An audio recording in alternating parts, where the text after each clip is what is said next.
I couldn't reach my daughter for 5 days. When I went to her house, I heard scratching under the bed. Chapter 1. The fifth day was the one that broke me. I had called 43 times. I counted each one. Each ring was a little piece of my sanity chipping away, falling into a dark pit I couldn't see the bottom of. I left messages that started calm and ended with my voice cracking, begging her to just pick up, just text me back, just let me know she was alive. The last message I left, I couldn't even finish. I just sobbed into the phone and hung up. My name is Margaret. I am 68 years old. I live alone in a small house in Phoenix, Arizona, and my daughter, Claire, is all I have. My husband, Robert, passed 5 years ago. A heart attack, sudden and quiet, in his favorite armchair. I found him there. The newspaper was still open on his lap. His coffee was still warm. After that, it was just me and Claire against the world. She was my rock, my reason, my only tether to a life that still felt worth living. Claire is 34. She has my stubbornness and her father's warm, easy smile. She's a graphic designer, works from home, and lives about 20 minutes away in a little bungalow near the old part of town. We talk every day. Every single day. It's our rule. A quick call in the morning, a text at night. It was the one thing that kept the loneliness at bay. It was the one thing that made the house feel less empty. Without that daily connection, the silence was unbearable. The first day I didn't hear from her, I figured she was swamped with a project. She got like that sometimes, hyper-focused. She'd forget to eat, forget to sleep, and forget to call her old mother. I sent a text. Hope you're okay, sweetie. Call when you can. No reply. I didn't worry. Not yet. I told myself she was just busy. She was a grown woman.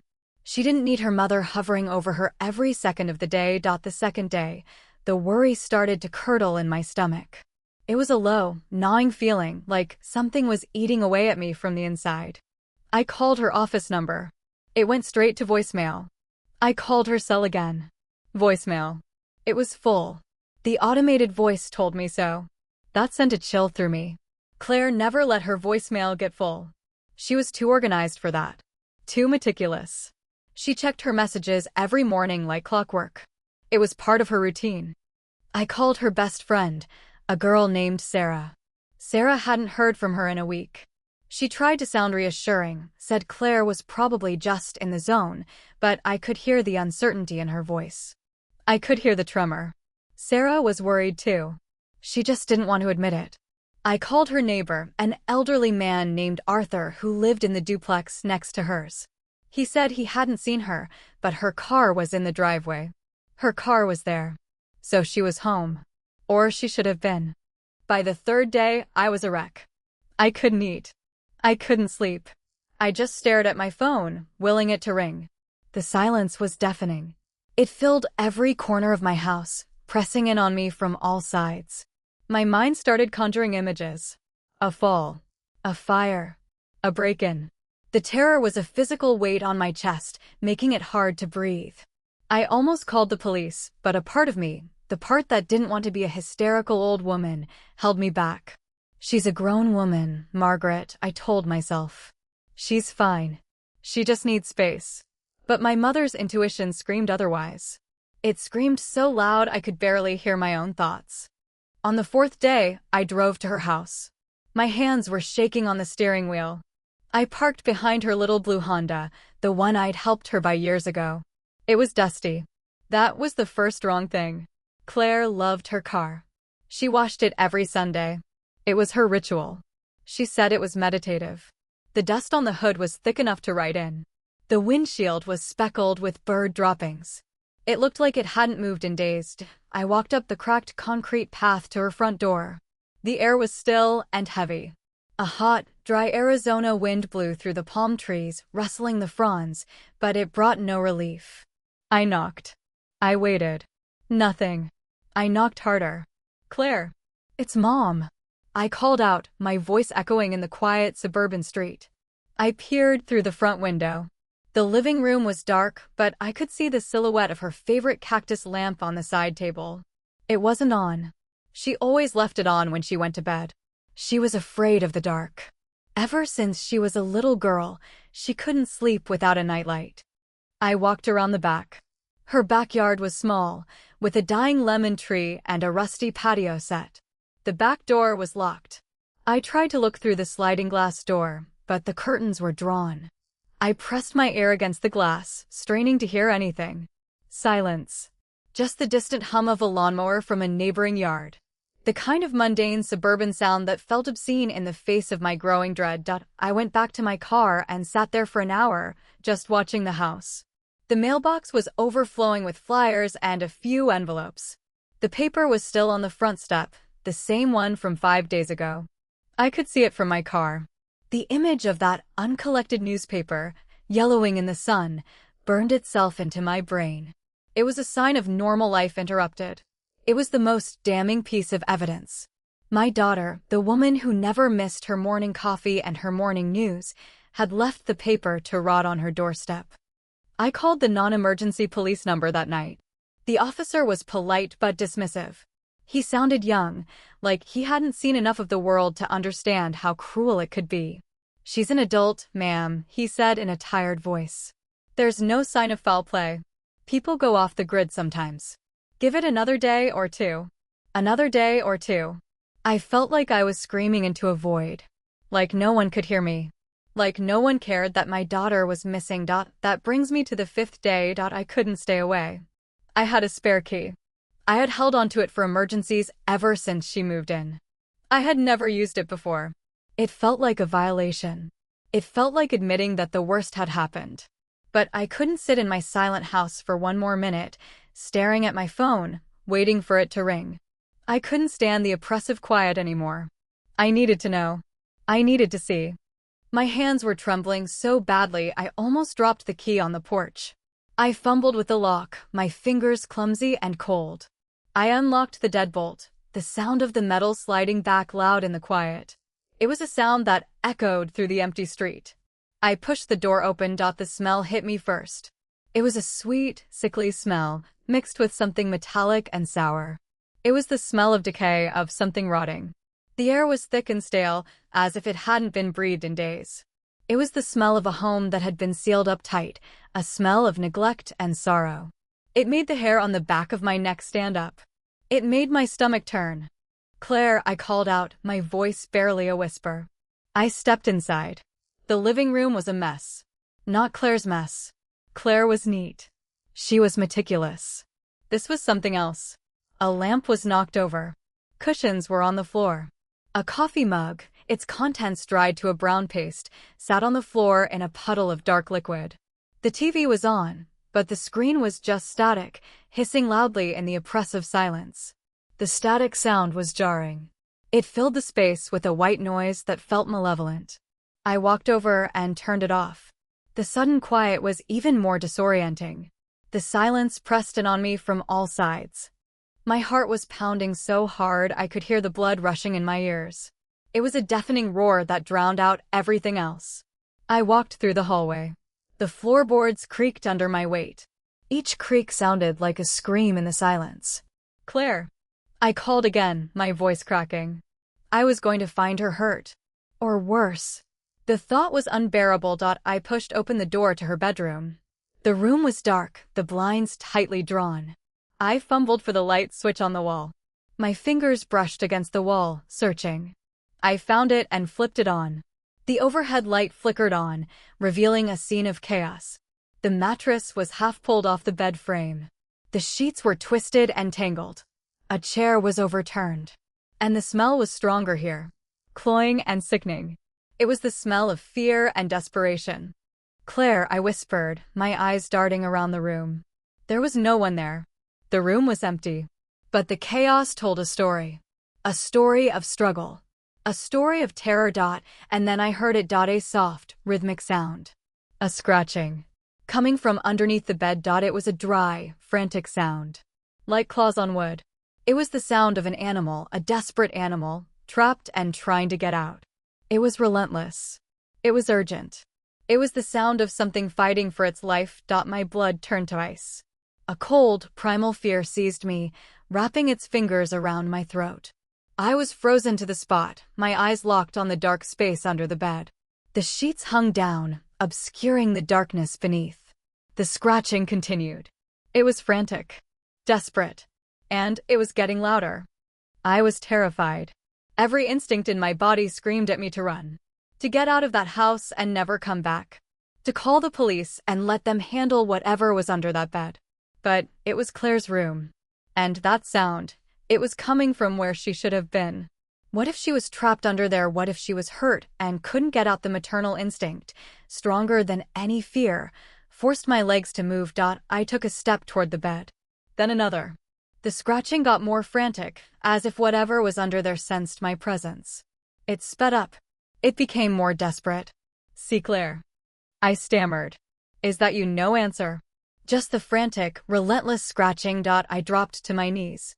The floor was cold and hard. The carpet was worn and thin.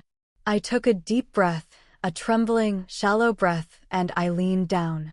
I held my breath and slowly, I lifted the edge of the dusty bed skirt. The fabric was stiff with dust. It felt wrong in my hands. The light from the room flooded the space beneath the bed. My eyes took a second to adjust to the shadows. And then I saw it. Two wide, terrified eyes looking back at me. My own eyes reflected back in a face I didn't recognize. It was Claire. But she was different. Her hair was matted and wild, sticking out in all directions. Her skin was pale and waxy, almost translucent. Her lips were cracked and bloody.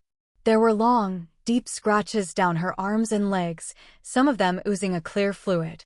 She was wearing the clothes she had on 5 days ago, a t-shirt and sweatpants, now filthy and torn. She was huddled in the corner, her arms wrapped around her knees, rocking back and forth. And she was clutching a kitchen knife in her hand, holding it in front of her like a shield. The blade was dull and smeared with something dark. But it wasn't just the scratches or the disheveled appearance that sent a shockwave through my system, freezing my blood in my veins. It was the look in her eyes. A look of pure, unadulterated horror. A look that told me she didn't recognize me. A look that told me she saw a monster. Her eyes started wildly. The scratching sound, I realized, was her fingernails digging into the wooden floorboards. She was frantically scraping them against the wood, over and over, in a terrible, rhythmic pattern. Her nails were broken and bloody. She was trying to dig through the floor. "Oh my God, Claire!" I cried out, my voice a choked sob. I reached my hand toward her. "Baby, it's me. It's Mom. I'm here. You're safe now." She didn't move. She just stared, her eyes wide, the knife held in a trembling hand. The only sound in the room was her labored breathing and the frantic, sickening scratch of her fingernails against the floor. She was digging. She was trying to dig her way out. She was trying to escape something I couldn't see. Something that had been haunting her for 5 long days. "It's okay," I sobbed, crawling closer. The floor was cold against my knees, the rough carpet fibers biting into my skin. I didn't care. All I could see was my daughter, my baby, huddled in that dark space like a wounded animal. "It's okay, Claire. I'm not going to hurt you. Please, just come out." She flinched as my hand got closer. A low, guttural sound escaped her throat. It wasn't a word. It was a raw, animalistic noise of pure fear. It was the most terrifying sound I had ever heard. It was the sound of a mind completely broken. I pulled my hand back, my heart shattering into a million pieces. My daughter was in front of me, alive, but she was gone. Something terrible had happened to her. Something that had broken her mind.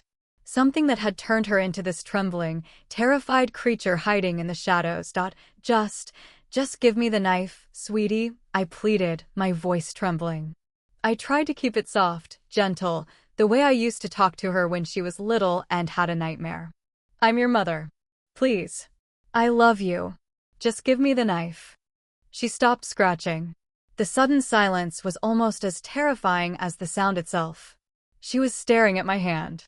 Then, her eyes slowly traveled up my arm to my face. She blinked. For a second, a flicker of something else crossed her face.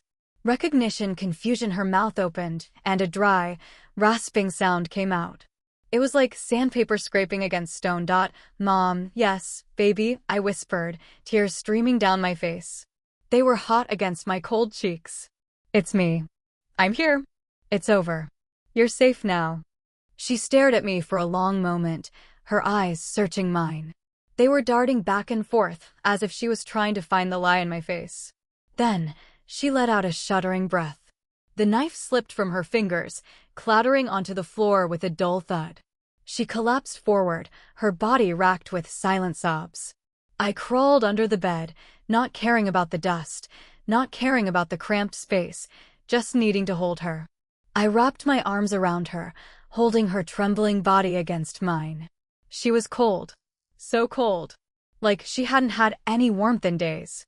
I thought you were. She stuttered, her voice a ruined whisper in my ear. I thought they were you.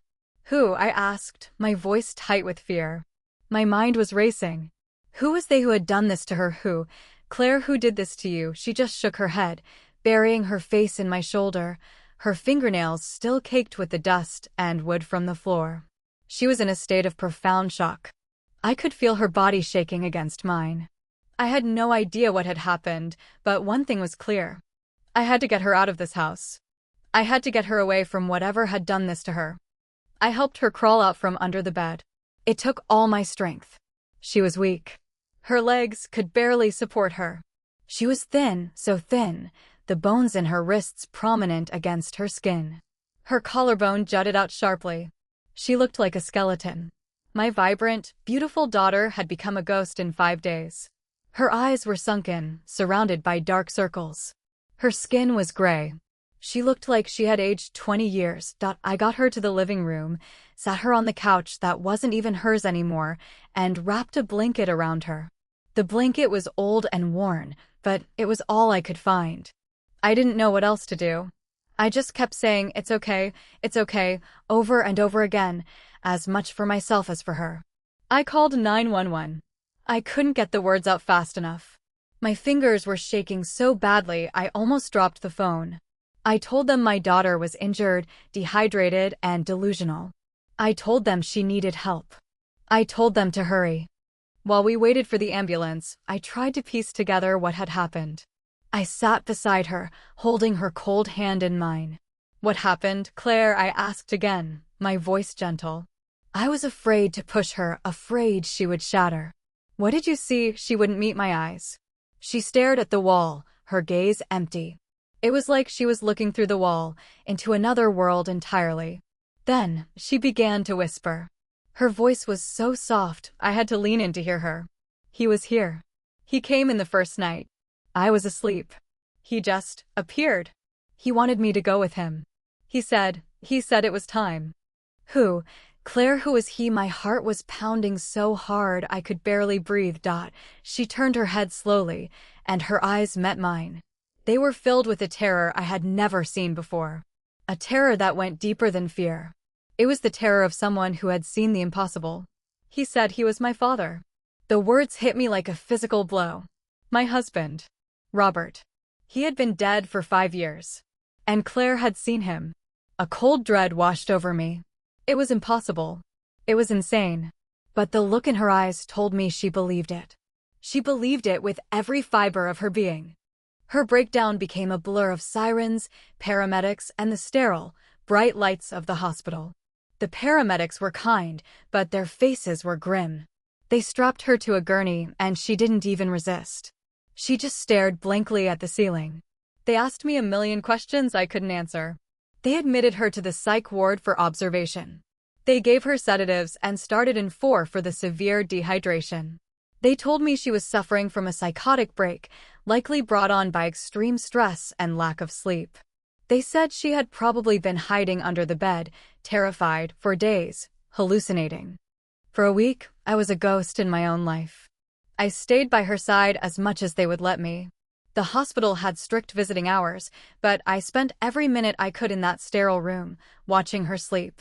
She was heavily medicated, sleeping most of the time. She was in the psychiatric wing. A place for broken minds.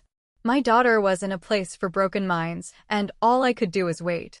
The hours crawled by. The days blurred together. The doctors were sympathetic.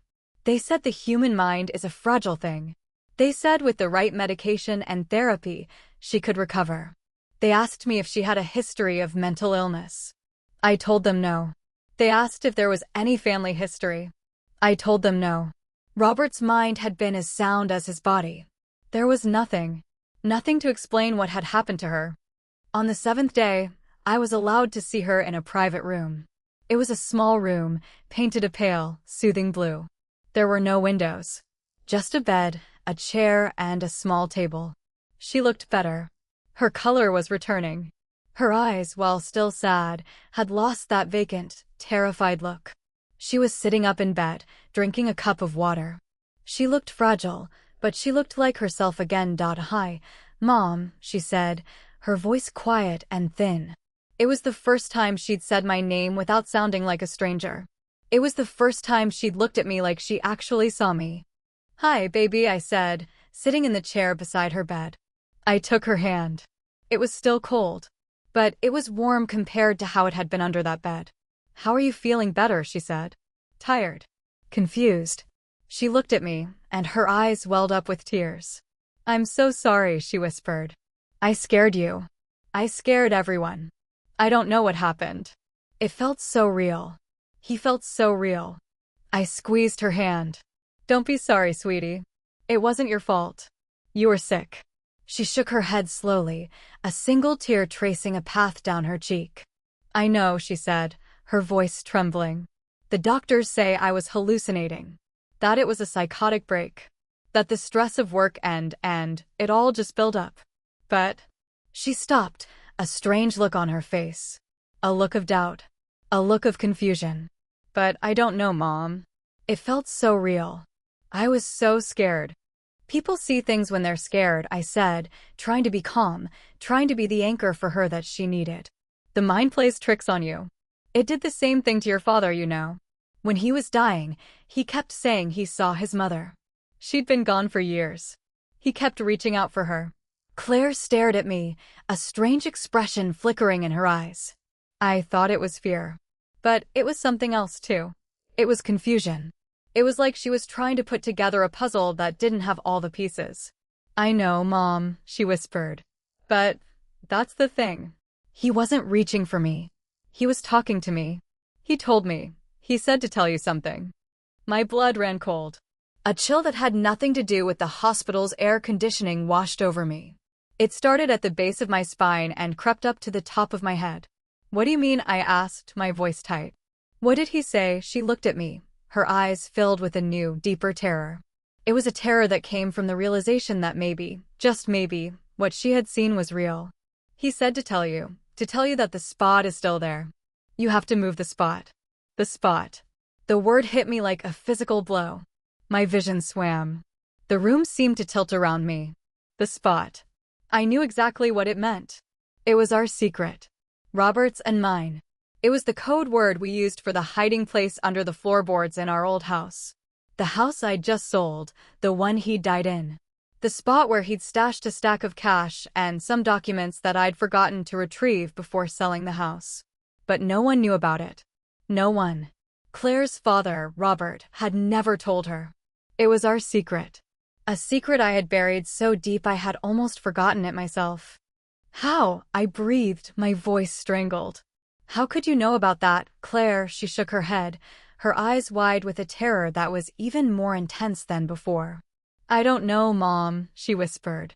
"I don't know." "That's what he said. He said he had to come back because you forgot the spot. He was trying to show me where it was. He was trying to get me to tell you. He kept saying, 'Tell your mother.' The spot, the spot, the spot." He was pointing at the floor. The world went silent. All I could hear was the pounding of my own heart. The haunting image of her alone, terrified and hiding under the bed, replayed in my mind. She had been hiding from a ghost, a phantom that haunted her. But it wasn't a ghost. It was something else. It was a message from beyond the grave. A message from my dead husband, telling me I had forgotten the hidden treasure. But the terror on her face told a different story. It wasn't the message that had horrified her. It was the messenger. The realization hit me with a sickening force. My daughter had been so broken by the trauma, so consumed by her madness, that she had tapped into a piece of my own buried guilt and forgotten secrets. The mind, in its darkest moment, can create a reality more terrifying than any ghost. But this time, the reality it created was real. The scratch marks on the floor. The frantic digging. The message. It was all real. I sat there in that sterile hospital room, holding my daughter's hand, and I felt the floor drop out from under me. Everything I thought I knew about the world, about sanity, about the line between life and death, it all crumbled in that single moment. Claire was staring at me, waiting for an explanation, but I had none to give. How could I tell her that her dead father had visited her to deliver a message about a secret hiding place I had never told her about? How could I explain something I didn't understand myself? The doctors came in a few minutes later. They wanted to run more tests. They wanted to talk to Claire alone. I nodded numbly and left the room. I walked down the long, white corridor, my footsteps echoing on the linoleum floor. I didn't know where I was going. I just knew I had to get out of that room, away from the questions I couldn't answer. I found a small waiting area near the elevators. I sat down in a hard plastic chair and stared at the wall. My mind was racing, a chaotic storm of images and memories. The spot. Robert's watch. The scratches on Claire's arms. The look in her eyes when she said his name. It was all connected. I just couldn't see how. I thought about Robert. I thought about the day he died. He had been sitting in his armchair, reading the newspaper, just like any other morning. I had been in the kitchen, making coffee. I heard him call my name. It was a strange sound, not a cry of pain, but a sound of surprise. I ran into the living room, and he was already gone. His eyes were open, staring at nothing. The newspaper had slipped from his fingers and fallen to the floor. I never got to say goodbye. I never got to hear his last words. But Claire had. Claire had heard his last words. Even if he had been dead for 5 years when she heard them. I shook my head, trying to clear the thoughts. It was impossible. It was insane. I was starting to sound like Claire. But the message was too specific. Too personal. The spot. No one knew about the spot except me and Robert. It was a secret we had kept for 30 years. A secret we had promised to take to our graves. I had forgotten about the spot. I had completely forgotten about the cash and the documents hidden under the floorboards of our old house. When Robert died, I was so consumed by grief that I couldn't think straight. I sold the house as quickly as I could. I didn't want to live there anymore. I didn't want to see his armchair, his coffee mug, his ghost in every corner. I packed up what I could and left the rest behind. I didn't even remember the spot until Claire spoke those words in the hospital room. Now, sitting in that plastic chair, I felt a cold dread settle over me. The new owners had no idea what was under their floorboards. They had no idea about the secret Robert and I had buried there. But something had brought it back to the surface. Something had crawled out of the darkness to remind me. I must have sat there for an hour, lost in my thoughts. The hospital was quiet, the kind of quiet that only exists in places where people are waiting for bad news. I watched nurses walk by, their faces tired and worn. I watched orderlies push empty gurneys down the hall. I watched a janitor mop the floor, his movements slow and methodical. The world was going on around me, but I felt like I was frozen in time. Finally, one of the doctors came out to find me. She was a young woman, maybe in her late 30s, with kind eyes and a gentle voice. Her name was Dr. Patel. She sat down next to me and took my hand. "Mrs. Davis," she said, her voice soft. "I've spoken with Claire. She's doing better. The medication is helping. But I want to talk to you about what she told us." My heart started pounding again. "What did she tell you?" Dr. Patel looked at me with a mixture of sympathy and concern. "She told us about the message. About her father. She believes he came to her. She believes he was trying to tell her something." I nodded, unable to speak. "I know this is difficult," Dr. Patel continued. "But I need to ask you something. Is there any truth to what she said? Is there a spot, a hiding place?" I stared at her. I didn't want to answer. I didn't want to admit that my daughter's delusion was rooted in reality. But I couldn't lie. Not anymore. "Yes," I whispered. "There is. It was a secret between my husband and me. He hid some things under the floorboards of our old house. I forgot about it when he died. I sold the house without remembering. Dr. Patel's eyes widened slightly. She was silent for a moment, processing what I had just told her. Then she nodded slowly. Mrs. Davis, she said, I'm not a religious or spiritual person. I'm a scientist. I believe in evidence and logic. But I've been doing this job for a long time, and I've seen things I can't explain. I've seen patients who know things they shouldn't know. Things that defy logic. I don't have an answer for what happened to your daughter. But I think you need to go back to that house. I think you need to see what's under those floorboards. I felt a chill run down my spine. Why? Because I think it's the only way to help Claire, she said. She's haunted by this. She needs to know the truth. She needs to know that what she saw was real. Or she needs to know that it wasn't. Either way, you need to find out what's under those floorboards. I looked at her, and I saw the same fear in her eyes that I felt in my own heart. She was afraid. Afraid of what I might find. But she was right. I had to know. I drove to my old house that afternoon. It was a strange feeling, pulling up to the house I had left behind. The new owners had made some changes. The front door was painted a bright red. The lawn was well manicured. There were flower boxes in the windows. It looked happy. It looked like a home. But underneath all that happiness, I knew there was a secret. A secret that had crawled out of the darkness to haunt my daughter. I parked across the street and sat in my car for a long time, just staring at the house. I didn't know the new owners. I didn't know if they would let me in. I didn't know how to explain what I was looking for. But I knew I had to try. I walked up to the front door and knocked. A woman answered. She was young, maybe in her early 30s, with a baby on her hip. She looked at me with a friendly but curious expression. Can I help you? She asked. I took a deep breath. My name is Margaret Davis, I said. I used to live here. I know this is strange, but I need to ask you a favor. I left something behind. Something important. I need to get it back. The woman looked at me suspiciously. What did you leave behind? I hesitated. I couldn't tell her the truth. She would think I was crazy. It's a personal memento, I said. It belonged to my late husband. I just need a few minutes. I know exactly where it is. The woman looked at me for a long moment. Then she sighed. Fine, she said. But make it quick. The baby needs a nap.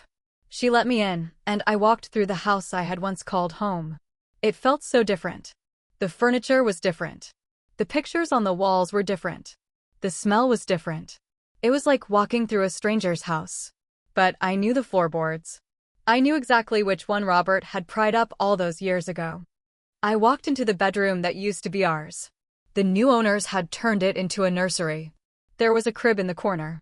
A rocking chair. A changing table. It was a room full of joy. And underneath the rug, there was a loose floorboard. I knelt down and pulled back the rug.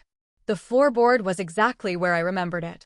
I pried it up with my fingers, my heart pounding in my chest. I looked into the dark space below. And there it was. A small metal box. Exactly where Robert had left it. I reached in and pulled it out. It was dusty and cold. I opened the lid. Inside, there was a stack of cash. Thousands of dollars. And underneath the cash, there was a sealed envelope. My hands were shaking as I picked it up. The envelope was addressed to me. In Robert's handwriting. I opened the envelope and pulled out a letter. It was dated the day he died. Margaret, the letter began. If you're reading this, I'm gone. I'm sorry I didn't tell you about this sooner. I'm sorry I kept secrets from you. But I had to. I had to protect you. There are things I did in my past that I'm not proud of. Things I never told you about. I made enemies. Dangerous enemies. I thought I could protect you by keeping you in the dark. But now I'm gone, and I can't protect you anymore. The spot. You have to move the spot. They know about it. They'll come looking for it. Don't try to fight them. Just give them what they want. It's not worth dying for. I love you. I've always loved you. I'm sorry I couldn't be there to say goodbye. I read the letter 3 times. My hands were shaking so badly I could barely hold it. Robert had been keeping secrets from me. Dangerous secrets. He had made enemies. And those enemies were still out there. The new owners. The young woman with the baby. They had no idea what was under their floorboards. They had no idea about the danger they were in. I put the letter back in the envelope and tucked it into my pocket. I put the cash back in the box and put the box back under the floorboard. I couldn't take it with me. It was too dangerous. But I had to warn them. I had to tell them what Robert had said. I walked out of the nursery and found the woman in the kitchen. She was feeding the baby a bottle. She looked up at me, her expression still suspicious. Did you find what you were looking for? She asked. I nodded. Yes. Thank you. But I need to tell you something. This house, there's something you need to know. Her face went pale. What are you talking about? I took a deep breath. My husband hid something under the floorboards. Something dangerous. He said people are looking for it. He said they might come here. You need to be careful. The woman stared at me, her eyes wide with fear. What kind of people? I don't know, I said. But I'm going to find out. And I'm going to protect you. I left the house and drove straight back to the hospital. I needed to see Claire. I needed to tell her what I had found. I needed to tell her that her father had been trying to protect us all along. Claire was sitting up in bed when I walked in. She looked better. Her eyes were clear. Her color was good. She smiled when she saw me. Mom, she said. Did you find it? I nodded. I sat down beside her and took her hand. Yes, I said. I found it. And I found something else. A letter from your father. Claire's eyes went wide. What did it say? I read the letter to her. I watched her face as the words sank in. She didn't say anything for a long time. She just stared at the wall, processing. So it was real, she finally said. He was really there. He wasn't a hallucination. No, I said. He wasn't. He was trying to protect us. He came back to warn us. Claire started to cry. Silent tears streamed down her face. I was so scared, she whispered. I thought I was losing my mind. You weren't, I said. You were the bravest person I know. You held on. You survived. And you delivered the message. We sat there in the quiet of the hospital room, holding hands, and I felt a sense of peace settle over me. It wasn't over. There were still enemies out there, looking for the spot. But we had each other. And we had Robert's warning. I didn't know what the future held. I didn't know who was coming for us. But I knew one thing for sure. I wasn't going to let them hurt my daughter. I had already lost my husband. I wasn't going to lose her too. The days that followed were a strange kind of limbo. Claire was released from the hospital a week later. Her doctors were cautiously optimistic. The medication was working. She was sleeping better. She was eating. The hallucinations had stopped. But I could see the shadows behind her eyes. I could see the fear that she was trying so hard to hide. She was home, but she wasn't home. She was still trapped in that room, still hearing the scratching under the bed. I moved into her bungalow. I couldn't leave her alone. Not after everything that had happened. I slept on her couch, my ears straining for any sound in the night. I made her meals. I made her tea. I held her hand when the nightmares came. And I thought about Robert's letter. I thought about the enemies he had mentioned. I thought about the danger that was still out there, waiting. The police had done their investigation. They had found the watch in the bushes. They had found the trail of blood. They had interviewed the neighbors. They had opened a file and then closed it. There were no suspects. There was no explanation. The case was cold. But I knew it wasn't over. I could feel it. The scratching under the bed had stopped, but the silence was just as loud. I started to notice things. Small things at first. A car that would drive past the house and then come back a few minutes later. A man in a dark jacket standing across the street, pretending to read a newspaper. A phone call that disconnected as soon as I picked up. I tried to tell myself I was being paranoid. I tried to tell myself it was just the stress. But I knew better. I had learned to trust my instincts. One night, about 2 weeks after Claire came home, I heard a noise. It was a soft sound, barely audible over the hum of the refrigerator. But it was there. A click. The sound of a lock being picked. I sat up on the couch, my heart pounding. I looked around the dark living room. The moonlight filtered through the blinds, casting long, eerie shadows on the walls. I listened. Silence. And then another click. The back door. I crept off the couch, my bare feet silent on the carpet. I grabbed the baseball bat I had started keeping beside the couch. It was Robert's old bat, heavy and solid. I moved toward the kitchen, my body tense, ready to fight. I pushed the door open slowly, trying not to make a sound. The kitchen was empty. The back door was open. The screen door was swinging gently in the wind. I crept toward it, peering out into the dark backyard. I could see the silhouette of the dying lemon tree, its branches twisted like skeletal fingers. I could see the rusty patio set, covered in shadows. And then I saw him. A man. He was standing at the edge of the yard, looking back at me. I couldn't see his face. I could only see his outline against the dim light of the street. He was tall and thin, wearing a dark coat. He didn't move. He just stood there, staring at me. "Who are you?" I called out, my voice shaking. "What do you want?" He didn't answer. He just turned and walked away, disappearing into the darkness. I stood there for a long time, holding the baseball bat, my heart racing. I wanted to call the police. I wanted to scream. But I didn't. I just stood there, watching the empty space where he had been. I didn't sleep that night. I sat on the couch, clutching the baseball bat, my eyes fixed on the back door. I didn't want to wake Claire. She was finally sleeping peacefully. I didn't want to disturb her. But I knew I couldn't keep this from her. She had a right to know. The next morning, I told her everything. I told her about the man in the backyard. I told her about the car that kept driving past. I told her about the phone calls. She listened in silence, her face pale. "Mom," she said, her voice trembling. "What do we do?" I took her hand. "We find out who he is," I said. "And we find out what he wants." We started digging. We went through all of Robert's old files. We found his address book, filled with names I didn't recognize.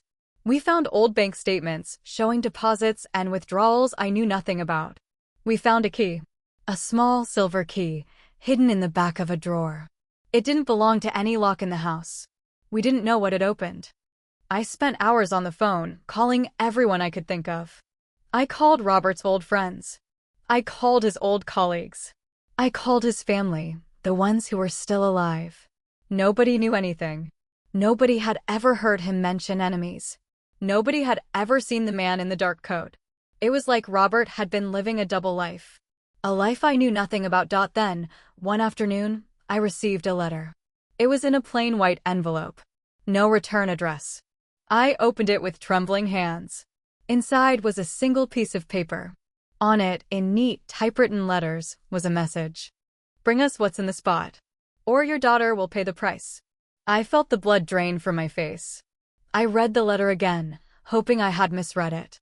I hadn't. It was a threat. A threat against my daughter. I crumpled the letter in my fist and threw it across the room. "Mom," Claire called from the other room. "What's wrong?" I didn't want to tell her. I didn't want to scare her. But she deserved to know. I walked into the living room and handed her the letter. She read it in silence, her face growing paler and paler. "Mom," she whispered. "They're coming for us." I nodded. "I know. But we're not going to let them hurt you. I promise." We couldn't stay in the house. It wasn't safe. We packed a few bags and drove to a motel on the other side of town. It was a cheap place, with flickering neon signs and stained carpets. But it was anonymous. Nobody knew we were there. I didn't sleep that night either. I sat in a chair by the window, watching the parking lot. Every time a car pulled in, my heart stopped. Every time I heard a footstep outside the door, I grabbed the baseball bat. I was living in a constant state of fear. But I couldn't let it show. I had to be strong for Claire. The next day, I made a decision. I had to go back to the old house. I had to get the box. I had to find out what Robert had hidden. It was the only way to end this. Claire begged me not to go. She was terrified of losing me. But I couldn't let her live in fear forever. I had to put an end to it. I drove to the old house in the middle of the day. The sun was shining. The birds were singing. It was a beautiful day. A day for picnics and laughter. But I felt nothing but cold dread. I knocked on the front door. The young woman with the baby answered. She looked at me, her eyes filled with suspicion. "Not you again," she said. "What do you want?" I took a deep breath. "I need to get the box," I said. "The one under the floorboards. I know it's still there. I need to take it with me." She stared at me for a long moment. Then she shook her head. I don't know what you're talking about, she said. And I don't want to know. Please leave. I couldn't leave. I had to get that box. I pushed past her, ignoring her protests, and ran to the nursery. I pulled up the rug. I pried up the floorboard. And I reached inside. The box was gone. I felt a wave of panic wash over me. It was gone. Someone had taken it. I searched the space frantically, hoping I had missed it. But there was nothing there. Just empty darkness. Where is it? I screamed. Who took it? The young woman was standing in the doorway, her baby in her arms. She was crying, terrified. I don't know, she sobbed. I don't know what you're talking about. There was nothing there. I swear. I believed her. She was telling the truth. Someone had come for the box. Someone had taken it. I walked out of the house in a daze. I sat in my car, staring at the steering wheel. The box was gone. The key was gone. The letter was gone. I had nothing. I had no way to protect my daughter. I drove back to the motel. Claire was waiting for me, her face filled with hope. When she saw my expression, she knew something was wrong. Mom, she said. What happened? I told her. I told her the box was gone. I told her I didn't know what to do. She listened in silence, her face expressionless. It's okay, Mom, she said. We'll figure it out. We always do. But I could see the fear in her eyes. The same fear I felt in my own heart. The fear of the unknown. The fear of the man in the dark coat. The fear that we were being hunted. That night, I made a decision. I wasn't going to run anymore. I wasn't going to hide. I was going to fight. I was going to find out who was behind this. I was going to protect my daughter. I started calling everyone I could think of. I called private investigators. I called retired police officers. I called anyone who might be able to help. I didn't care about the cost. I didn't care about the danger. I just wanted to protect my daughter. And then, one night, I got a call. It was from a man I didn't know.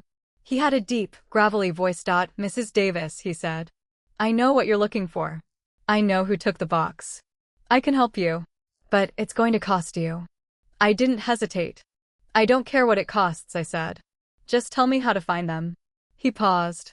Meet me at the diner on Main Street, he said. Tomorrow at noon. Come alone. Don't tell anyone. The line went dead. I sat there, holding the phone, my heart racing. I didn't know who he was. I didn't know if I could trust him. But I didn't have a choice. I had to go. The next day, I drove to the diner. It was a small, run-down place, filled with the smell of old coffee and grease. I sat in a booth near the back, waiting. A man walked in a few minutes later. He was older, maybe in his 60s, with a weathered face and tired eyes. He sat down across from me. Mrs. Davis, he said. I was a friend of your husband's. A long time ago. He and I worked together. We had a falling out. I haven't spoken to him in years. But I know what he was involved in. What was he involved in? I asked. He looked around the diner, making sure no one was listening. Then he leaned closer. Your husband was a gambler, he said. He had a gambling problem. He hid it from you. But he was in deep. He owed money to some very dangerous people. I felt the world spin around me.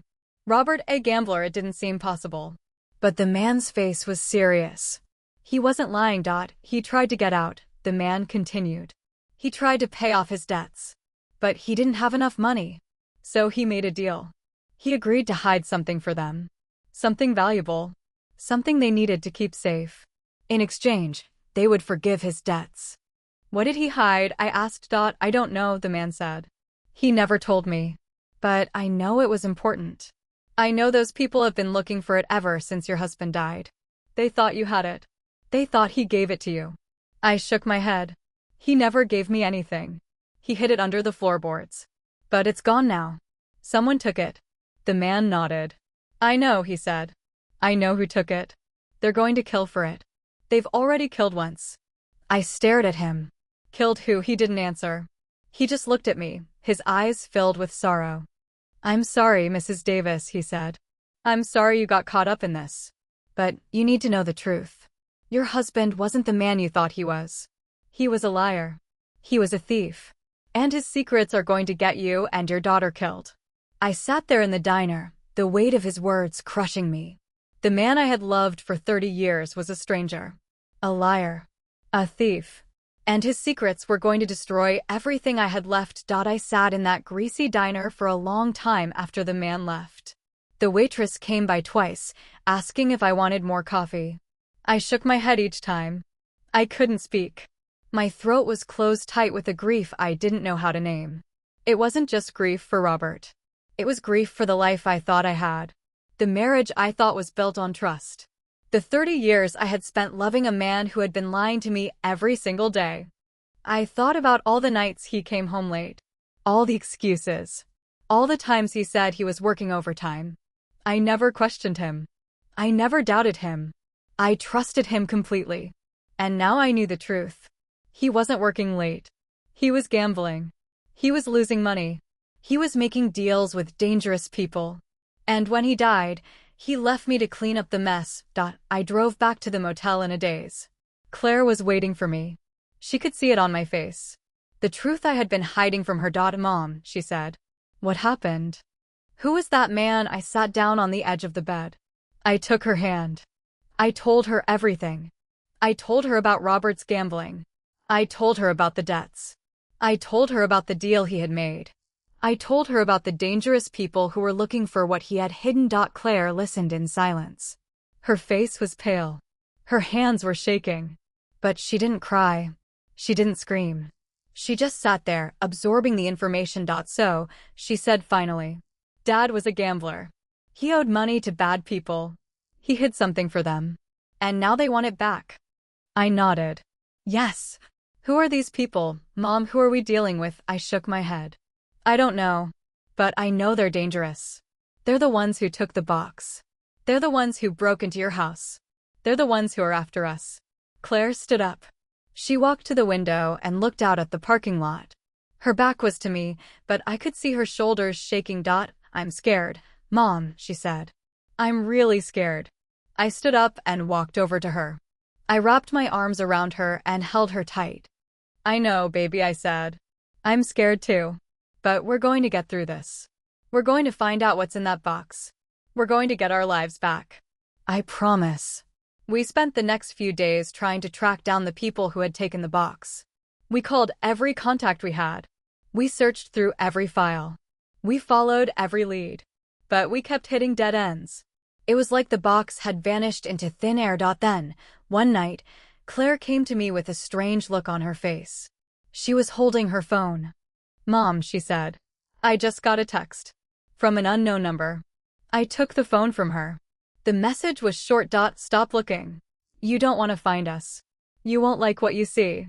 I felt a chill run down my spine. They knew we were looking. They knew everything. What do we do, Mom? Claire asked. Do we stop? I thought about it. I thought about giving up. I thought about running away. I thought about hiding for the rest of our lives. But then I thought about Robert. I thought about the life he had lived in secret. I thought about the lies he had told. And I realized I couldn't do that. I couldn't live in fear. I couldn't live in the shadows. I had to fight. No, I said. We don't stop. We keep going. We find out who these people are. We find out what's in that box. And we end this. The next morning, I made a decision. I was going to go to the police. Not the local police, the ones who had dismissed Claire's case. I was going to go to the FBI. I was going to tell them everything. I didn't care if I got in trouble. I didn't care if Robert's reputation was ruined. I just wanted to protect my daughter. We drove to the FBI field office in Phoenix. It was a nondescript building, nothing like the dramatic headquarters you see on TV. We walked in and asked to speak to someone about a federal crime. The receptionist looked at us skeptically, but she made a call. A few minutes later, a man came out to meet us. He was in his 40s, with a shaved head and a sharp suit. His name was Agent Miller. He led us to a small conference room and sat us down. Mrs. Davis, he said. What can I do for you? I told him everything. I told him about Robert. I told him about the gambling. I told him about the box. I told him about the threats. I told him about the man in the dark coat. I told him about the letter. I told him about the message Claire had received from her dead father. Agent Miller listened in silence. He didn't interrupt. He didn't ask questions. He just listened. When I was finished, he leaned back in his chair and looked at me with a thoughtful expression. Mrs. Davis, he said. I'm going to be honest with you. This is going to sound strange. But I believe you. I stared at him. You do, he nodded. I've been working in this field for a long time. I've seen a lot of strange things. I've seen people who claim to have information they shouldn't have. I've seen people who have been contacted by dead relatives. I've seen people who know things they can't possibly know. I don't have an explanation for it, but I know it's real. He leaned forward. Your husband, Robert Davis. He was involved in something bigger than just gambling. He was involved in an organization. A criminal organization. They've been operating in this area for years. They run drugs. They run guns. They run money. And they have a lot of powerful people in their pockets. I felt the blood drain from my face. Are you saying Robert was part of that? Agent Miller shook his head. No. I'm saying he owed them money. And they wanted to collect. But he had something they wanted more than money. He had a list. A list of names. Names of powerful people who were involved with the organization. He was going to use it to get out. He was going to use it to clear his debts. What happened to the list? I asked. I don't know, Agent Miller said. But I think it's what your husband hid under the floorboards. I think he hid it in that box. And I think the people who took the box are looking for it. They want to destroy it. They want to protect their secrets. I sat there in the conference room, trying to process everything. Robert had been a hero. He had been trying to bring down a criminal organization. He had been trying to protect people. He had been trying to do the right thing. And he had paid for it with his life. Who are these people? I asked. Who's behind all of this? Agent Miller looked at me with a grave expression. I can't tell you that, he said. Not yet. But I can tell you this. Your daughter is in danger. They know she saw something. They know she knows something. They won't stop until they find that list. And they won't stop until they silence anyone who knows about it. He stood up. I'm going to assign a team to protect you, he said. I'm going to put you in a safe house. I'm going to find out who took that box. And I'm going to bring them to justice. But I need you to trust me. I need you to follow my instructions. Can you do that? I looked at Claire. She was terrified. But she was also determined. She nodded. Yes, I said. We can do that. Agent Miller put us in a safe house. It was a small apartment in a quiet neighborhood. There were guards at the door. There were cameras everywhere. We were protected. But I felt like a prisoner. I felt like I was trapped in a cage. We stayed there for 2 weeks. 2 weeks of waiting. 2 weeks of watching the news. 2 weeks of wondering what was happening out there. Agent Miller visited us every few days. He told us he was getting close. He told us he had a lead. He told us to be patient. Then, one night, he came to us with a grim expression on his face. We found the box, he said. It was in a warehouse on the outskirts of town. But it was empty. The list was gone. They must have found it before we got there. I felt my heart sink. The list was gone. The evidence was gone. We had nothing. But that's not the worst part, Agent Miller continued. We found something else. A note. It was addressed to you, Mrs. Davis. It said, you should have stopped looking. Now your daughter pays the price. I felt the world spin around me. They were going to hurt Claire. They were going to take her away from me. No, I screamed. You can't let them take her. She's all I have. She's my only daughter. Agent Miller grabbed my shoulders. Calm down, Mrs. Davis, he said. We're not going to let anything happen to her. We're going to protect her. I promise. But I couldn't calm down. I was in a blind panic. I looked at Claire and I saw the same terror in her eyes. The fear of the unknown. The fear of what was coming. That night, I sat in the safe house, watching Claire sleep. I thought about Robert. I thought about the secrets he had kept. I thought about the enemies he had made. I thought about the list. And I realized something. The list wasn't just a list of names. It was a weapon. A weapon that could bring down powerful people. A weapon that could destroy the organization. A weapon that could save us. I had to find that list. I had to find it before they did. I had to protect my daughter. I slipped out of the safe house in the middle of the night. I told the guards I was going for a walk.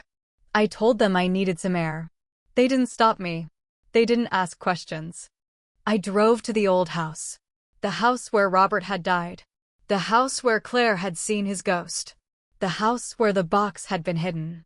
I didn't know what I was looking for, but I had to look. I walked through the house in the darkness. The new owners were asleep. I didn't want to wake them. I just wanted to search. I went to the nursery. I pulled up the rug. I pried up the floorboard. The space was empty. But I noticed something. A loose piece of wood. I pulled it up, and underneath it, I found another envelope. It was addressed to me, in Robert's handwriting. I opened the envelope with trembling hands. Inside was a single piece of paper. On it, in Robert's handwriting, was a list of names. Names of powerful people. Names of judges. Names of politicians. Names of police officers. Names of everyone who was involved with the organization. I had found it. The list. Robert had hidden it in a different spot. A spot only I would know about. He had trusted me. He had known I would find it. I clutched the list to my chest. I had what I needed. I could finally bring down the organization. I could finally protect my daughter. I drove back to the safe house. I was shaking. I was crying. But I was also filled with a sense of hope. I had the list. I had the weapon. And I was going to use it. I walked into the apartment. Claire was awake. She was sitting on the couch, her face pale. Mom, she whispered. Where did you go? I held up the list. I found it, I said. I found the list. We're going to be okay. I promise. And for the first time in weeks, I believed it. We were going to be okay. We were going to survive. We were going to bring down the people who had hurt us. We were going to honor Robert's memory. We were going to get our lives back. The next day, we gave the list to Agent Miller. He looked at it in disbelief. He couldn't believe we had found it. He couldn't believe Robert had hidden it so well. He promised to use it. He promised to bring down the organization. He promised to protect us. And he did. Over the next few months, we watched as the people on the list were arrested. One by one. They were exposed. They were prosecuted. They were sent to prison. The organization was dismantled. The threat was gone. Claire started to heal. She started to sleep better. She started to laugh again. She started to live again. And I started to heal too. I started to trust again. I started to hope again. But I never forgot the sound of the scratching. I never forgot the look in Claire's eyes when I found her under the bed. I never forgot the message from Robert.